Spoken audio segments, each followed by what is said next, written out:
What better way to celebrate the end of a magnificent era of Evolution Studios than with the swan song of Driveclub, part of the Fierce Line expansion pack, the Jaguar XJ220. So we heard the news earlier today that Evolution Studios is unfortunately no more. Sony has officially closed down the studio, and everyone there has now ordered to move on and do other exciting things. But there's no denying that over the years they've been producing pretty much the best of arcade simulation and just ultimate dirt track racing, like MotorStorm, like they're beginning the initial WRC official racing games, and of course we have Driveclub here, so it's sad to see them go. It's also unfortunate too, because I don't know, Sony's closing down all the good studios now. Evolution's down, Liverpool Studios with Viper, it's gone, and they do something else, but it's just not as good. But you know, they're all gone anyway. Here's the Jag XJ220, and as usual, this classic thing has never looked better in any other racing game. That includes Forza. Shots fired. Obviously, in the right side, left-hand drive, the right side of the road, as we Brits will obviously argue. So, a little bit of history. In the early 90s, this was the fastest car in the world, even though it had a V6 engine in it. 3.5 liter twin turbo V6, puts down 542 horsepower, which is about as much as the supercharged Jags with the V8s are now making. But this was lighter, so it did 60 in like 3.5 seconds and did 213 miles an hour. But do not underestimate V6 engines, for they sounded primarily good, as this did. And moreover, this had a very long, it had a functioning, or very dependable 5-speed manual gearbox, which had very long gear ratios, which means 213 miles an hour was pretty much possible.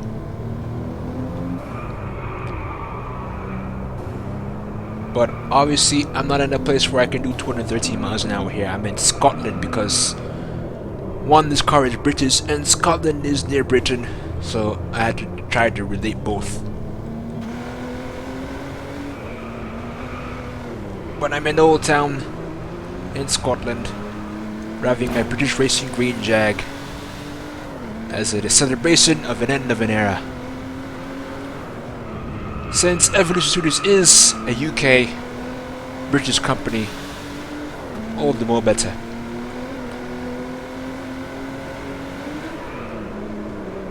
But I won't test it fully. I'm going to take this car to India to see just how fast this thing can get around. But now that I've said this, this car is a 90s classic. Late 80s, early 90s classic. So with that said, it'd be interesting to see how it will fare against some of the fast cars of that time period, 90s, 2000s, 90s, 2000s. So the F40, the F50, and indeed the Lambo Diablo SV. Because those are the oldest, not the McLaren. Ow. Not so much the McLaren, since the McLaren is, ew, a hyperclass vehicle. Not so much a superclass vehicle. And they didn't even have the standard F1 road car, the F1 LM. That's even lighter. And it's still one of the fastest naturally aspirated cars in the world. But before we saw a rise of the F1, before we saw a rise of the Veyron, this thing here was the fastest car in the world. And it dethroned the F40, which was the fastest car at that time, doing 201 miles an hour.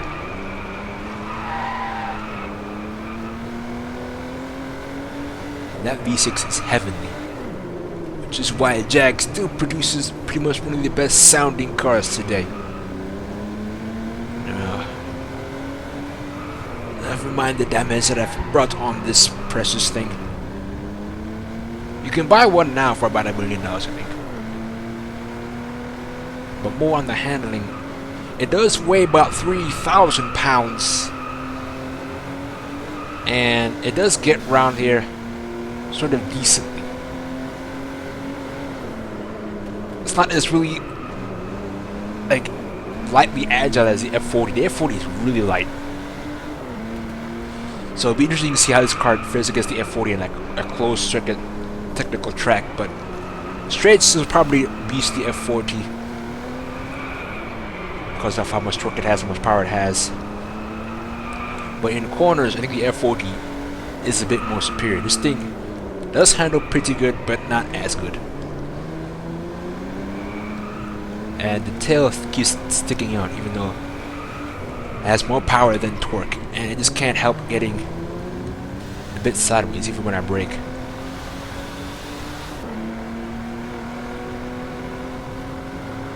One more go here.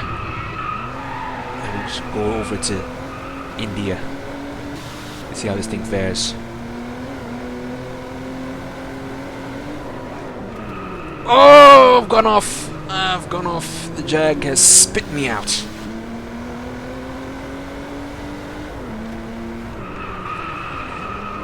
Oh dearie me. Yeah, this... I mean, I'm trying to stay as close to the driving line as possible,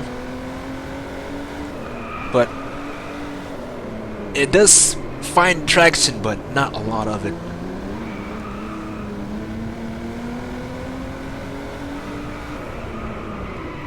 Yeah, see, I don't think this is better than the F40 40 handling wise. Top speed wise, it probably will be set, but handling wise, I don't know. Alright, let's go to India now and see what we can do there. This thing is glorious. Look at it. Beautiful. Right, we are on the test track, Bandipur reverse with the Jag XJ220. Alright, we're going to go a bit of a slightly run here to get a feel of it. Oh, she wants to step out. V6 is heavily down.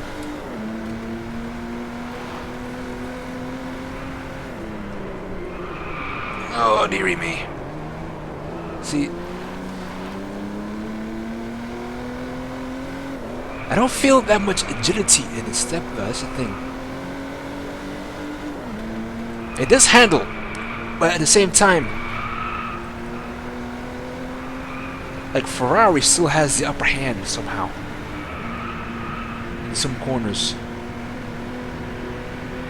But there's no denying this thing is sickly fast. I gotta see how fast I'm going though, because I have the speedometer up. I think it will do pretty well though. So let's put the dashboard back up there.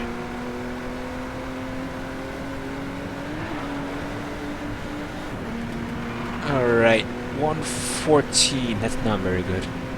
Manismo could do about 110 or so. But 180, that's pretty fast.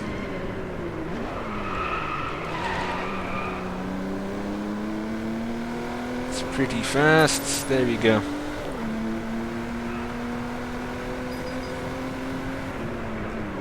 Alright, into the breast. Let's see, there we go. Oh, took that wide. No damaging the paintwork this time, mister. That was a fluke back in Scotland. Oh! Oh! Oh! Oh! So once they get tail happy though, not like much as like the F40 or the F488, but you feel that there is some traction and then just loses it somehow. Oh, there, see? Bad braking.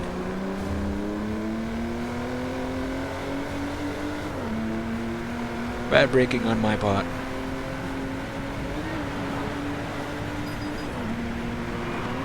Bad braking on my part. Let's do that again. We get 114. Rough can do 112. I don't know if this is going to top the fastest, but actually just taking on Aston Martin though. Ooh. Okay, maybe one more because that was shoddy.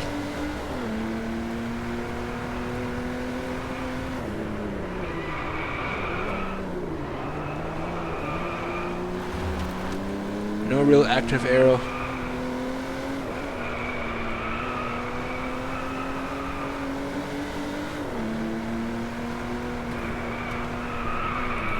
Oh my goodness, that's not good. I chickened out.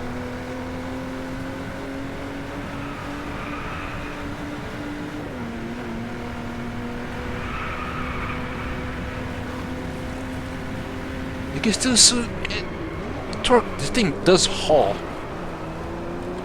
It does haul fairly well, so that's good.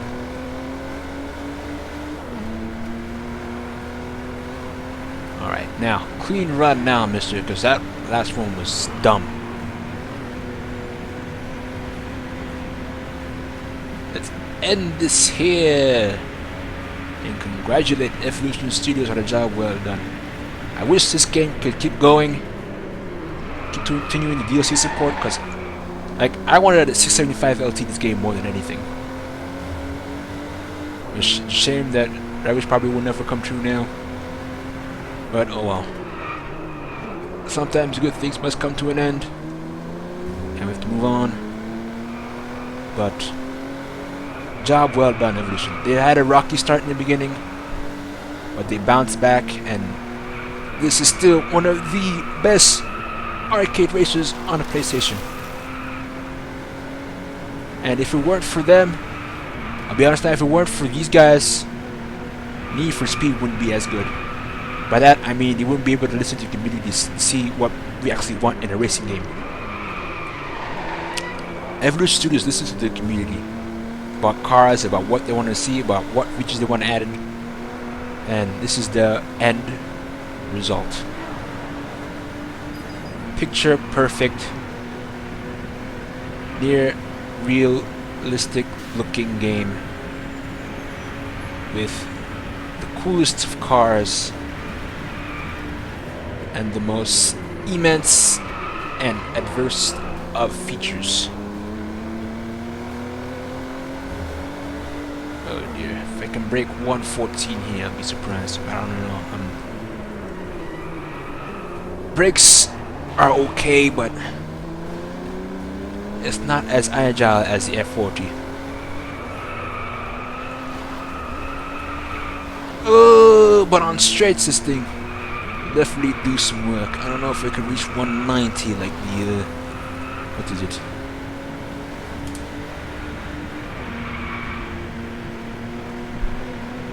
Alright. Final run here. Oh, there we go. That's a good corner. The V6 is heavenly. I don't even know if I beat my thing. No, I didn't. But we'll call it that. 114,278. It's not bad, not good, not bad, but not good. But it's okay. But the Jag is definitely. This is still an old car, so that's pretty much remarkable. So that's the Jag XJ220 Classic in British Racing Green.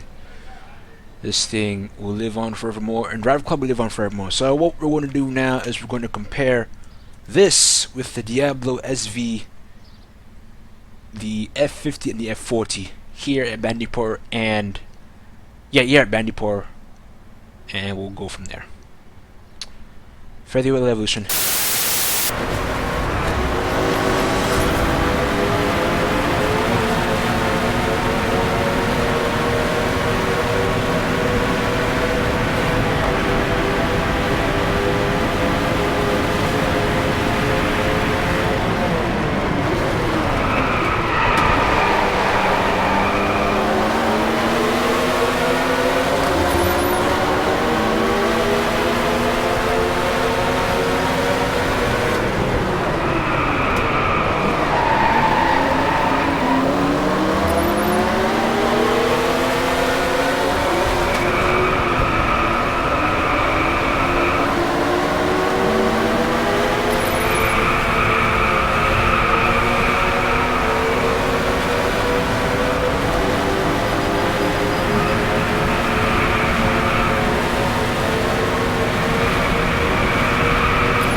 Better